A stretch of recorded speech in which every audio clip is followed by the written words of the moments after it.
नमस्कार दोस्तों, आप सभी का स्वागत है हमारे चैनल में। आप सभी को पता होगा भारत में मंदिर को कितना पवित्र माना जाता है, लेकिन कलयुग के बढ़ते प्रभाव के कारण आज हमारे मंदिर पवित्र नहीं रहे। ऐसा इसलिए कहा जा रहा है क्योंकि अभी हाल फिलहाल में जो न्यूज आई है वो आप सभी को चौंकाने के लिए काफी है। आप सभी को पता होगा भारत का सबसे धनी मंदिर आंध्र प्रदेश का तिरुपति मंदिर है, लेकिन दोस्तों तिरुपति बालाजी के मंदिर को लेकर फिलहाल जो विवाद चल रहा है वो हम सभी के लिए अच्छी बात नहीं है। आप सभी को बता दें, तिरुपति मंदिर के प्रसाद को लेकर विवाद चल रहा है। आंध्र प्रदेश के मुख्यमंत्री चंद्रबाबू नायडू ने यह दावा किया है कि उनके आने से पहले तिरुपति बालाजी के प्रसाद में पशुओं की चर्बी और मछली का तेल मिलाया जाता था। उन्होंने ऐसा इसलिए कहा है क्योंकि तिरुपति बालाजी के प्रसाद में उपयोग में लिया जाने वाला घी पूरी तरह से अशुद्ध था। घी की गुणवत्ता खराब रहती थी, उस घी में पशुओं की चर्बी मिलाई जाती थी। उन्होंने ऐसा दावा करके पूरे देश के करोड़ों सनातनियों को सोचने पर विवश कर दिया है कि उनके साथ ये क्या हो रहा है। अब इस विवाद ने काफी तूल पकड़ लिया है। जिस मंदिर को लेकर दावा किया जा रहा है उस मंदिर में रोजाना लाखों की संख्या में भक्त आते हैं, लेकिन उसी प्रसाद की क्वालिटी के कारण ये सारा विवाद शुरू हुआ है। आखिरकार कैसी शर्मनाक विडंबना है कि करोड़ों अरबों खरबों रुपए की दौलत होते हुए भी मंदिर को बाहर से चर्बी वाला घी खरीद रहे हैं। आखिरकार क्यों गायों को नहीं रख सकते हैं? अगर पूरा मंदिर प्रशासन साल भर में करोड़ों भक्तों को मंदिर में दर्शन करने की सुविधा दे सकता है, तो लाखों गायों या हजारों गायों को रखने में मंदिर प्रशासन को क्या समस्या है? इतना पैसा मंदिर प्रशासन के पास है जिससे गायों को पाल के उससे शुद्ध दूध और घी प्राप्त कर सके। दो फायदे होंगे, गौ माता भी बचेगी और मंदिर को प्रसाद के रूप में शुद्ध घी मिलेगा।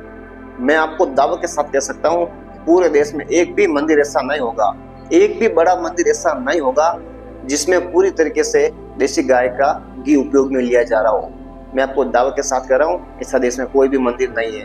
मंदिर में टेंडर निकाले जाते हैं, उन टेंडर के माध्यम से किसी कंपनी को घी की सप्लाई के लिए बोल दिया जाता है और वो कंपनी अपने हिसाब से घी बना के मंदिर में भेज देती है। हम आपको बताते हैं इस विवाद के क्या कारण है और इसका क्या सॉल्यूशन है। आप इस वीडियो को पूरा जरूर देखना, एंड में हम इसका सॉल्यूशन बताएंगे। उस सॉल्यूशन के कारण आज भारत में लाखों नहीं करोड़ों गौ माताएं सुरक्षित हो जाएगी और गायों के लिए जो कत्ल खाने बछड़ा खाने चल रहे हैं वो भी बंद हो जाएंगे। असल में आंध्र प्रदेश के मुख्यमंत्री चंद्रबाबू नायडू ने एनडीए की बैठक के दौरान ये कहा था कि उनके आने से पहले जो तिरुपति माला का जो मंदिर है उसमें प्रसाद की गुणवत्ता काफी खराब रहती थी। उन्होंने आकर ये सारी चीजें सही करवाई है।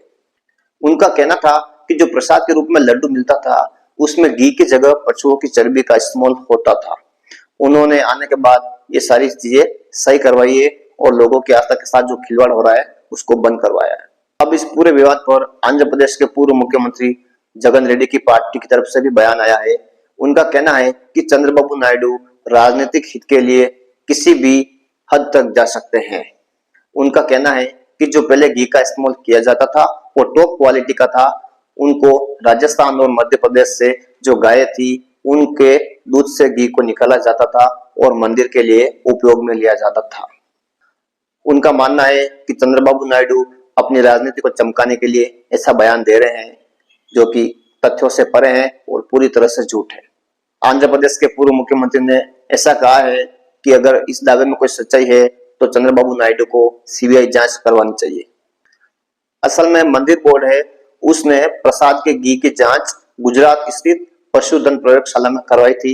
उसकी रिपोर्ट सही नहीं आई। रिपोर्ट के आधार पर कहा जा रहा है कि मंदिर के प्रसाद में उपयोग में लिया जाने वाला घी बिल्कुल सही नहीं है और उसमें पशुओं की चर्बी और मछली के तेल की पुष्टि हो गई है। आखिरकार इस विवाद से पहले मंदिर से जुड़ी जो भी खबरें आती थी उसमें मंदिर की भव्यता को लेके पूरे विश्व में खबरें जाती थी कि मंदिर का प्रसाद इतना शानदार है, मंदिर इतना भव्य है।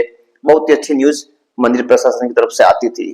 पूरे विश्व में लोग इसको लाइव देखते थे कि इतना भव्य और दिव्य मंदिर भारत में है जिसकी हर साल सालाना आय हजारों करोड़ रुपए है। लेकिन इस विवाद ने मंदिर प्रशासन पर सवाल खड़े कर दिए हैं। आखिर ऐसा क्यों किया जा रहा है?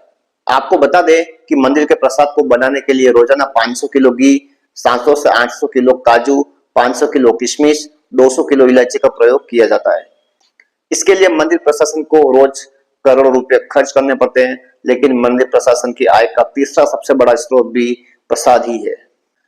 भगवान वेंकटेश को भोग लगाने की प्रथा 300 साल से भी ज्यादा पुरानी है, इसीलिए आज तक मंदिर में कभी प्रसाद को लेकर विवाद पैदा नहीं हुआ, लेकिन इस बार जो विवाद पैदा हुआ है उसने करोड़ों लोगों की आस्था को ठेस पहुंचाई है। ये सब तो हुआ मंदिर से जुड़ा विवाद। आखिरकार हम इसका सॉल्यूशन आपके सामने रखते हैं, जिससे देश की करोड़ों गायें जो कि बुचड़ खानों में कट जाती है वो भी बचेगी और मंदिर के प्रसाद की गुणवत्ता भी बहुत अच्छी हो जाएगी। आखिरकार इस विवाद की जड़ क्या है? हम आपको बता दें कि मंदिर प्रशासन अपने प्रसाद को बनाने के लिए बाहर से सामान मंगवाता है। उस सामान में घी, काजू, सूखे मेवे, बहुत सारी चीजें होती है। लेकिन दोस्तों, अगर मंदिर प्रशासन अपने यहाँ पे भी गायों का पालन करना शुरू कर दे, हजारों की संख्या में गौ माता का पालन शुरू कर दे, तो उन्हीं गायों के घी से भगवान को भोग चढ़ेगा और लोगों को प्रसाद के रूप में शुद्ध घी के लड्डू मिलेंगे। इस काम से मंदिर प्रशासन को भी ज्यादा खर्चा नहीं आएगा और दूसरी तरफ हजारों लाखों की संख्या में गौ माता भी बचेगी। आजकल हमारे मंदिर करोड़ों अरबों नहीं खरबों रुपए के मालिक बन गए हैं, लेकिन मंदिरों में क्या होता है आप सभी को पता है। मंदिरों में मंदिर प्रशासन की ओर से हर साल करोड़ों रुपए खर्च करके भव्य प्रोग्राम आयोजित करवाए जाते हैं, जिनमें लाखों करोड़ों रुपए फीस देके बड़े बड़े सिंगर को भजन गाने के लिए बुलाया जाता है। अगर भारत का सबसे धनी मंदिर जिसके पास अकुत दौलत हो, वो अपने यहाँ पे जो घी प्रयुक्त होता है वो बाहर से खरीद के डालता है, तो दूसरे मंदिरों की क्या दशा होती होगी। अगर तिरुपति माला मंदिर 10,000 गाय पालना शुरू कर दे, उन गायों के दूध से घी बना के मंदिर के प्रसाद बनाने में लगा दिया जाए, तो शायद इतना सुंदर और पवित्र प्रसाद बनेगा जिसकी कल्पना भी नहीं की जा सकती। क्योंकि भगवान को चढ़ाने वाला प्रसाद पूरी तरह से पवित्र और शुद्ध होना चाहिए। लेकिन आजकल सारे मंदिर क्या कर रहे हैं, बाहर से घी मंगवा के डाल रहे हैं और लाखों लोगों को पता ही नहीं उस घी में क्या आता है। कोई भी ये गारंटी नहीं दे सकता कि उसका दूध पूरी तरीके से शुद्ध है, क्योंकि आप सभी को पता है 150 करोड़ की आबादी में इतने लोगों को घी और दूध कहाँ से मिलेगा। न हमारे पास इतनी ज्यादा गाय है न भैंस है जिससे लोगों को दूध और घी पूरी तरीके से शुद्ध मिल सके।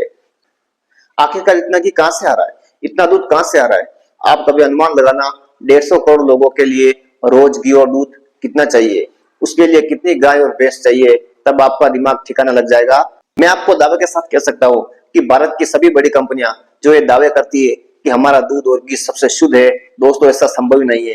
क्योंकि 150 करोड़ लोगों को दूध और घी उपलब्ध कराना अपने आप में बड़ी चुनौती है। इसके उलट हम पूरे विश्व को दूध और घी एक्सपोर्ट कर रहे हैं। आखिरकार इतना कहां से बन रहा है? कि हमारे देश में इतनी सारी गाय भैंस है क्या? नहीं, हमारे देश में हर साल करोड़ों गाय और भैंस को बूचड़खानों में काटने के लिए फेंक दिया जाता है। तो फिर इतना दूध और घी कहां से आ रहा है? अगर भारत के सारे मंदिर थोड़ी थोड़ी मात्रा में गायों को पालना शुरू कर दे, उस मंदिर को भी पूरी तरीके से शुद्ध घी और दूध मिलेगा और भक्तों को जो प्रसाद मिलेगा वो भी पूरी तरीके से शुद्ध होगा। अगर भारत के सारे मंदिर थोड़ी थोड़ी मात्रा में गायों को पालना शुरू कर दे, उस मंदिर को भी पूरी तरीके से शुद्ध घी और दूध मिलेगा और भक्तों को जो प्रसाद मिलेगा वो भी पूरी तरीके से शुद्ध होगा। लेकिन दोस्तों, बड़ी शर्मनाक बात है कि आज हमारे इतने सारे बड़े मंदिर हैं, उसमें से एक भी मंदिर कोई बड़ी गौशाला नहीं पालता। हमारे यहाँ गौशाला पालने वाले बेचारे एक एक पैसा जोड़ के उन गायों की हिफाजत कर रहे हैं, लेकिन साथ में लोगों की भावना देखिए। लोग करोड़ों रुपए मंदिरों में दान दे देंगे, करोड़ों करोड़ों रुपए मंदिरों में कोई चांदी के सिंहासन, कोई सोने के हार भेंट कर देगा, लेकिन गायों के लिए 1 रुपया लोगों के पास नहीं है। गाय बेचारी प्लास्टिक खा खा के मर रही है, लेकिन किसी का ध्यान इस पर नहीं जाएगा। भगवान से ज्यादा भगवान के जो खिलौने हैं उनमें ज्यादा रुचि है। आखिरकार भगवान को सबसे ज्यादा प्रिय उनकी गाय ही थी। आप सभी को पता होगा भगवान श्री कृष्ण को सबसे ज्यादा प्रिय उनकी गाय थी। लेकिन लोगों की मूर्खता देखिए, आज उनकी गाय की सेवा कोई नहीं कर रहा है। आज लोग मंदिरों में चांदी के खिलौने, चांदी की मोटरसाइकिलें, सोने के सिंहासन, सोने के मुकुट भेंट कर रहे हैं, लेकिन गाय के लिए 1 रुपया किसी के पास नहीं है। आखिरकार इन मूर्ख हिंदुओं का क्या करे, जो सामने जीवित गौ माता जो कि प्लास्टिक खा के मर रही है उस पर ध्यान किसी का नहीं जा रहा, लेकिन भगवान को अरबों खरबों रुपए भेंट किए जा रहे हैं। ऐसे मूर्ख लोगों का कुछ नहीं हो सकता। इसीलिए आपसे निवेदन है दोस्तों, आप उसी मंदिर में पैसा भेंट करें जिस मंदिर में गाय का पालन होता है, जिस मंदिर में गौशाला हो, जिस मंदिर में गायों की सेवा होती हो। उस मंदिर का क्या करोगे जिसमें गाय की पूजा नहीं होती हो, केवल गाय की प्रतिमा रख दी गई हो और उसकी पूजा हो रही हो। उसी मंदिर के सामने गाय प्लास्टिक खा के मर रही है। अगर आपको विश्वास नहीं हो तो देश के किसी भी शहर में बड़े बड़े मंदिर में जाकर आप देख लीजिए, उसी मंदिर के बाहर गायों को आज प्लास्टिक खाने पर विवश किया जा रहा है। कोई भी गायों की सेवा नहीं की जा रही है। गौ माता सड़क पे पीड़ा से मर रही है। कार मोटरसाइकिलें उनके पैरों को कुचलते हुए निकल रहे हैं, लेकिन किसी को दया नहीं आ रही है। लेकिन वही व्यक्ति मंदिर जा रहा है और लाखों करोड़ों रुपए भेंट कर रहा है। अगर आपको ये वीडियो पसंद आया हो, इसको आप जरूर शेयर करना ताकि लोगों की आंखें खुले।